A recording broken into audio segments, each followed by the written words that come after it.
I have a question for you that I don't think you can likely answer. Where is this health pack? Can you even tell me where this health pack is? I bet you can't.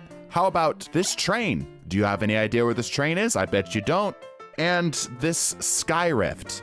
Yeah, this is inside of a building. Why is the sky rift inside of a building? In fact, if we just push our camera in spectator mode up and through, there's nothing here. Whether you play Marvel Rivals or not, there's quite a lot of very interesting things to see here. Things that the developers don't intend players to see, but nevertheless let them see. Game design is effectively one big virtual magic trick. The goal, at least if you're the art department, is to make people believe and think that they're in some place doing something for some important reason. But all magic has its secrets, and one of the things that Marvel Rivals lets us do is peel back the curtain, even if slightly, and that's what I would like to do today. There's quite a bit of things in this game that you will never see unless you stop, pause, wait, look, and listen. I have two maps today that I would like to show you and talk about some of the spaces where the game designers had to make a choice between being realistic and selling the illusion in that way, or just simply being a video game and having it be good enough. The first of these two maps I'm going to show you today are Idrasil, or Yggdrasil. I'm probably pronouncing that wrong. One of the things that jumps out to me immediately, however, is how beautiful the surrounding area is. Unfortunately, the spectator mode camera won't allow me to get any closer into detail, but for something that's just going to be ignored by 99% of the player base, the view out here is incredible. Now, it's missing signs of life, sure, it's effectively just a barren battlefield, but it's a battlefield that has been meticulously designed. Every single one of these buildings had to be made by hand. A person had to make every single decision for everything here. So seeing something like this makes you stop and think, how much time was really spent on all of this?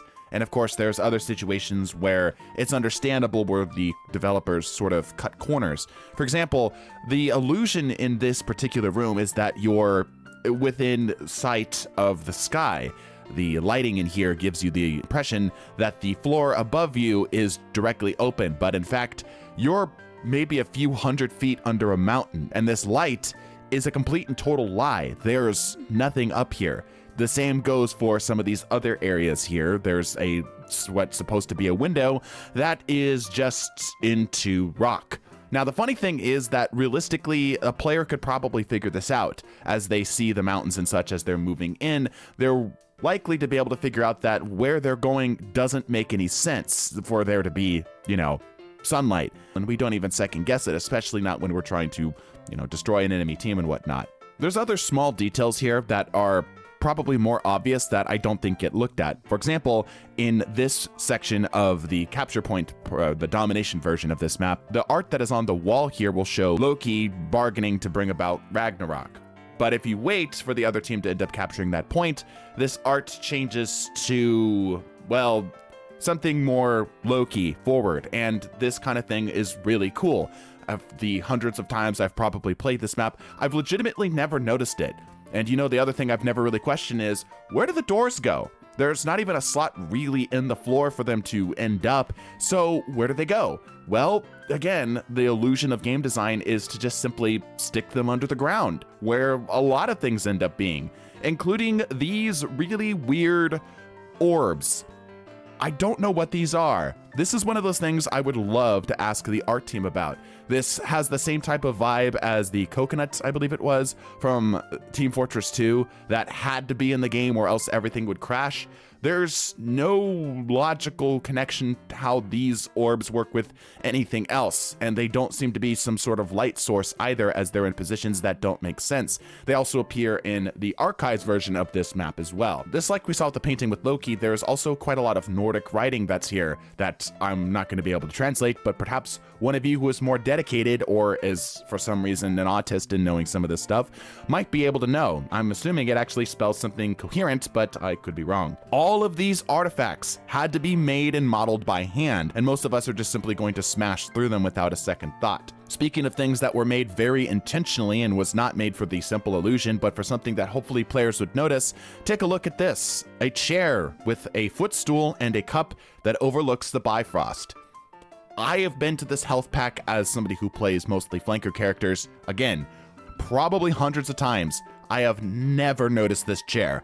That's an amazing little detail. That is somebody who knows about the lore of their world, who decided to put a little Easter egg for the people who are calm and patient and are willing to see this, of which most of us probably never will. And then there's the more questionable decisions. As we've seen lots of things here and there, many illusions that are created. These are mostly things that the player is never going to interact with, and they don't expect the player to think too hard about, which realistically is fair. I don't think about the architecture of a building that I'm entering into when I'm playing a game of capture points or control or convoy or whatever it may be. But then there are things that the devs clearly want you to interact with, such as this health pack. Have anybody ever used this health pack? Honest to God, in the history of this game, I want to know in the comments, have you ever used this health pack ever since you've played Marvel Rivals? I didn't even know this existed. Let's move on to Shin Shabuya. Shin Shabuya is a much more interesting map than Idrasil. As much as Idrasil is beautiful, Shin Shabuya, for whatever reason, is cranked up to an 11 with regards to this. Right off the bat, there's this core in an area of the map that I should have seen probably 100 times, but this is just the first time that I'm noticing this. I didn't even know that this was in the initial spawn room. I've been in this room every single time I've been on defense. Not once have I turned around. On top of this, not once have I noticed that there's supposed to be a live security cam footage of multiple interesting spots in the map. Where's that? I've never seen that cat before. Don't worry, we'll get there. Computers, top to bottom, lots of different pieces of information, probably just lorem ipsum type text. There's also this superhighway that you likely can see if you're on the offensive team. You might have noticed it because it's a big glass wall, but that's of course not all here. We also get to see some things as we are in futuristic Japan.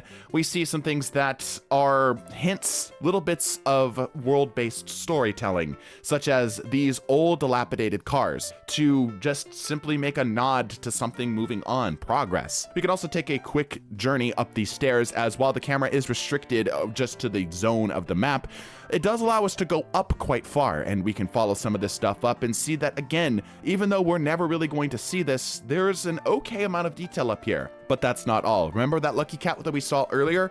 Here it is. Literally never seen it before. I don't think I've ever crossed this side of the map once. It makes me think and wonder how much of this stuff the developers were expecting players to use. Because, for example, while most characters might not be able to get outside the map where their feet are dangling over a pit, there's quite a bit of characters that can fly infinitely, as well as characters that can move through it quickly, like Spider-Man or Venom or such, that theoretically will be able to see some of this stuff. But then there's sections like this that are accessible to absolutely everybody that I have never seen before, at least not consciously. As we look at the skybox, as pretty and as beautiful as it is, we can see lots of different billboards and pieces of information and such, mostly advertisements and so on and so forth, for a bunch of different things. A couple things that might be references to future characters such as Quicksilver, which is kind of fun. But then there's this, which to my knowledge is one of the Leviathan from the very early Avengers movies, one of the transport ships, but it just seems to be out here vibing. In fact, we'll see this later on a different version of this map as well, so get comfortable with this. Keeping up with the illusion and having to sacrifice integrity for time is the decision to do something like this, which is to clip this building. While the rest of the skybox out here looks to be fully modeled, or at least the illusion of being fully modeled, this building here, which is meant to impose that you're up really, really high, which is kind of funny because this area as a whole is, of course, a flying island. This building is just floating here. Again, just to give this illusion, just to make the players feel like they're in a skyscraper-struck area. Some of my favorite parts of this map are the art and the graffiti, the stuff that was intentionally designed to be two-dimensional, as there's obviously lots of stuff here that's meant to be modeled and meant to be fully rendered in a 3D scale, which the players can enjoy from multiple perspectives. There's a couple pieces of art that aren't. They're supposed to be enjoyed from one perspective, and as a Punisher player, I particularly like how good he's looking in this particular bit of graffiti. The backdrop of the defensive map on the very last point has this pixel art of these two skins of Spider-Man fighting, something that was released later, not when the game first came out. So there's probably lots and lots of hints like these sprinkled throughout the world that we don't even realize are hints at future things that are going to come to the game, because obviously this is the Amazing Bagman and Spider-Punk.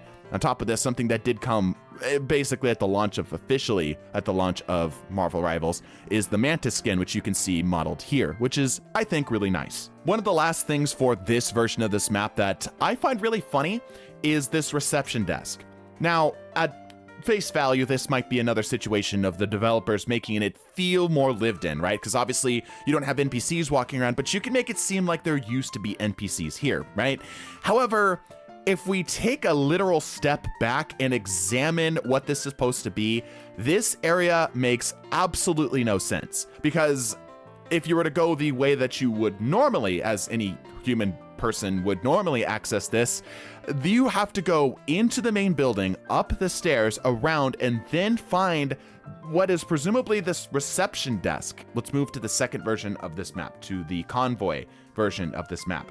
This is a lot more traditional how it's presented. This is a lot less of the futurism, however, it is present everywhere, and much more giving the early feudal Japan sort of vibes. We come finally to seeing the portal, something that, again, is visible on the outside, but is also visible on the inside. And now onto this train. You know where this train is?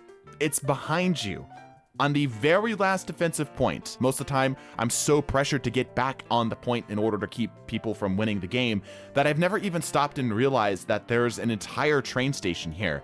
Also, we can see a little bit of Marvel Rivals breaking down as we push the camera through this little bit of geometry. You can see that slight stutter of the area behind it as it's trying to render in, which I think is kind of neat. This is giving us a bit of a peek into how Marvel Rivals ends up handling itself, at least in terms of its engine.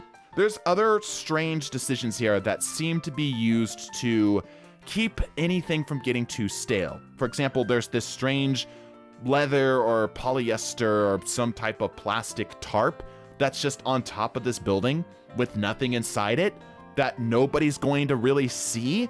I don't know why this is here. Is it meant for the spider webs? Couldn't we stretch the spider webs further? Whose decision was this? We see things like this food storage room that has no door. Obviously, this is for gameplay reasons, but it's definitely a little bit odd, and also its location doesn't make too much sense, as there is this storeroom off to the side, and then there's a stair up and over the top to get to what is effectively the rafters, or at least the second story. But of course, you could just walk the whatever you're carrying into the room directly across from you. Maybe you're trying to avoid the rain, but this, again, doesn't make a lot of sense. One of the interesting things about the vending machines is that these individual cans are actually given a hole or a little engraven spot for every single one of them. They're not just stuck in here, nor are they part of the model. Each of these cans are designed specifically and placed specifically for every single one of them. Every single one of these cans has a little spot, which means that this was probably